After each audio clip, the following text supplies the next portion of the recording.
Your store has got to engage customers the way Amazon engage their customers, full stop. It's not good enough to just show product and to have a good checkout experience. That battle has already been fought.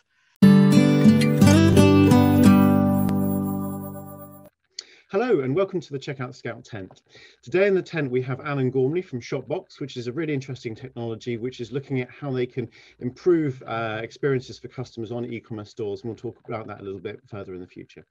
So Alan, without further ado, if you can kind of give us a flavour of yourself and your history and kind of what makes you so passionate about e-commerce and the industry. Yeah, hi Aaron, lovely to be here. So my background really comes from the data and AI perspective. I've been in that industry for a very, very long time, back since the 90s. And I used to work for one of the largest AI vendors in the world, larger than IBM from an AI perspective, a company called SAS. And so I headed up teams around retail and customer experience across the EMEA region and globally in the later years. And that was kind of my thing for a long time. And one of the things, there were a couple of real inflection points in that part of my career that kind of led on to Shopbox.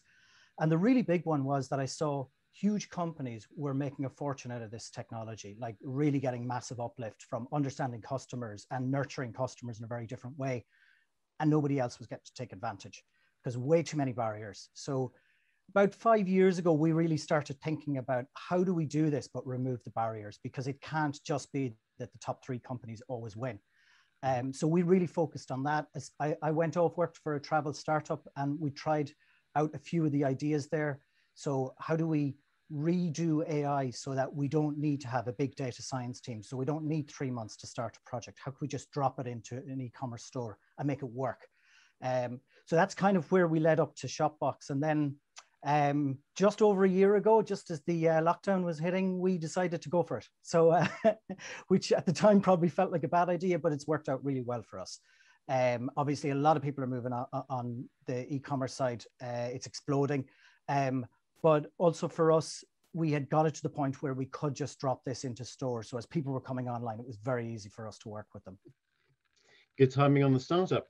So what are the main challenges that your kind of customers seeing at the moment, and how are you overcoming those challenges? The real thing that I see is so many people have moved online for a much larger spend than they were before, and retailers are about to get blindsided. Those customers are now extremely vulnerable. Before, when they were walking into the store and that was the experience, it was pretty easy to keep them off Amazon. It's impossible now. So the real challenge that we see for retailers is you have got to change your e-store. Your store has got to engage customers the way Amazon engage their customers, full stop. It's not good enough to just show product and to have a good checkout experience. That battle has already been fought. So we see that as a big challenge.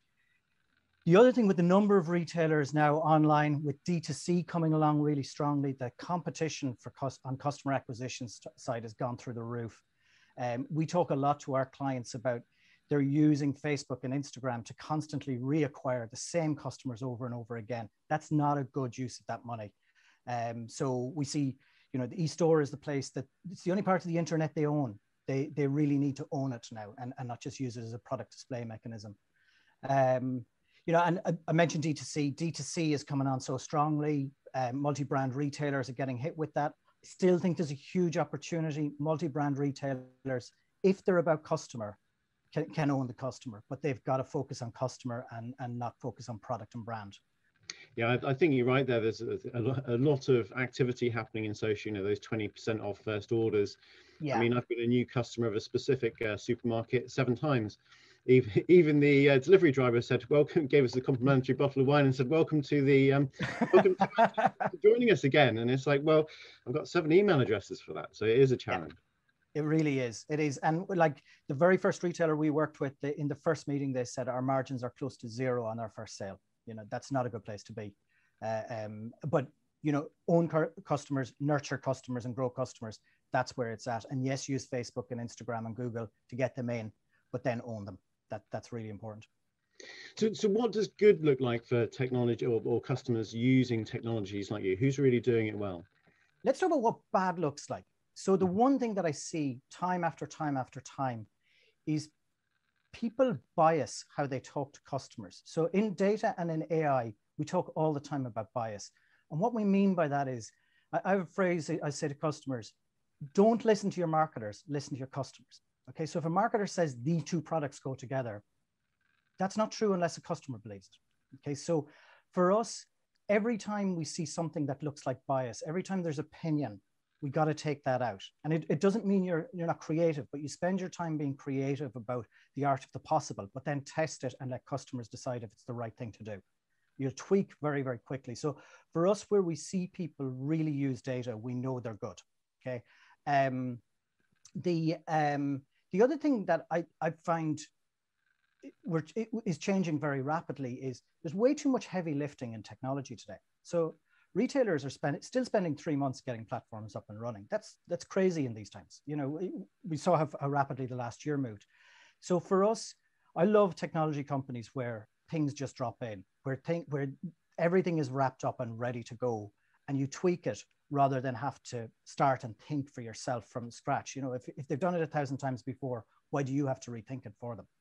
So we really, every time we look at companies that we're partnering with, we're always looking for people that don't like the heavy lifting side of things. I'm really enthusiastic for companies who do partner.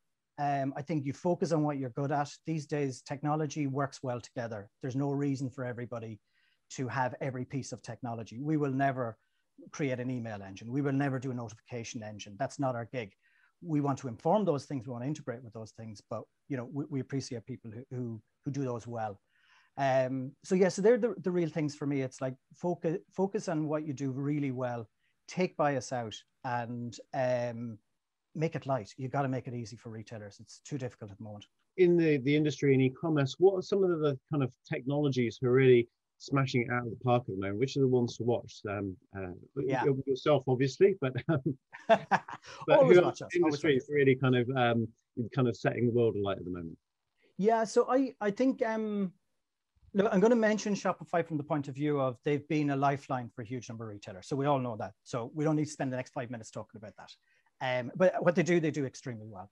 There's a few others that I really like. There's a couple of companies we're working with that I love their approach. So there's one who I think would be seen as a competitor for Adobe, but they're an Irish company. They've been around a few years now and really recognized by Gartner, called Extreme Push. So they'd be very much on the outbound marketing side, do a lot of chat, the mobile experience, that sort of thing. And the thing I love about them is everything is about drop it in. Everything is about the platform's fully integrated. The retailer or whoever they're working with, they work across sectors. You don't invent anything yourself. You don't need to tell us how to do chat. We've done it a million times. So I think they're a great company. They're a really forward-looking company. We're also working with a company called ChannelSight. You may not have heard. ChannelSight are great at doing the brand to retail side of things. So helping brands have a push through directly into retailers. And I think that's a great model to be able to join the retailers and the brands. There's always creative tension there, but there's definitely partnership elements there. So I think ChannelSight come at the problem from just a new perspective. It's very clean technology. And then I was talking earlier on this week to Styla. I think Styla is a great company. You know, they approach the problem from a designer perspective rather than an e-commerce perspective. They know exactly what they're about, and their stuff is designed for the people that's using it. You know, it's been around a few years, but I think they're a great little company. And the other one that I always love is everyone in Ireland compares themselves to Intercom, because Intercom have really taken over a space and owned a space, and they've made it so easy. They've addressed the audience they're addressing directly, and they make it very easy for that audience. So if you're a developer using Intercom, it's so easy to use. So last question then, Alan. So we're going to drop a metaphorical £10 million into your bank account to launch an e-commerce startup of your choice. What would you launch?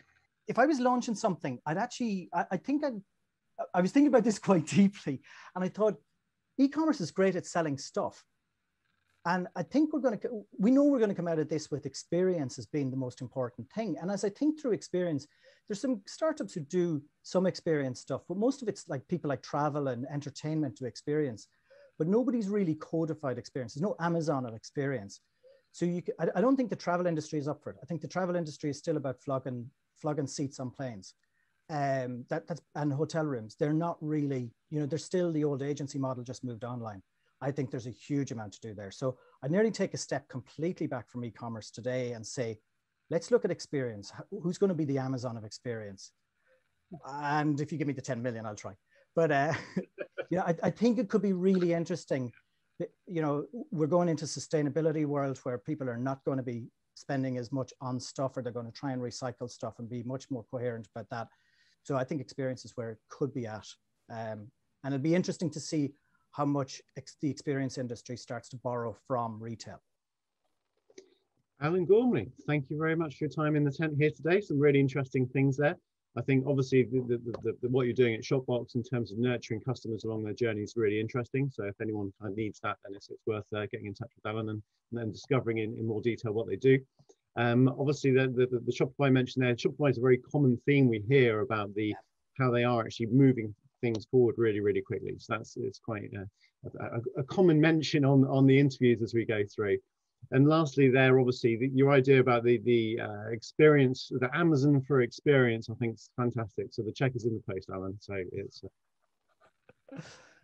Thank you very much. Have a good day. Thanks, Aaron. Lovely talking to you. Take care. Bye. Bye.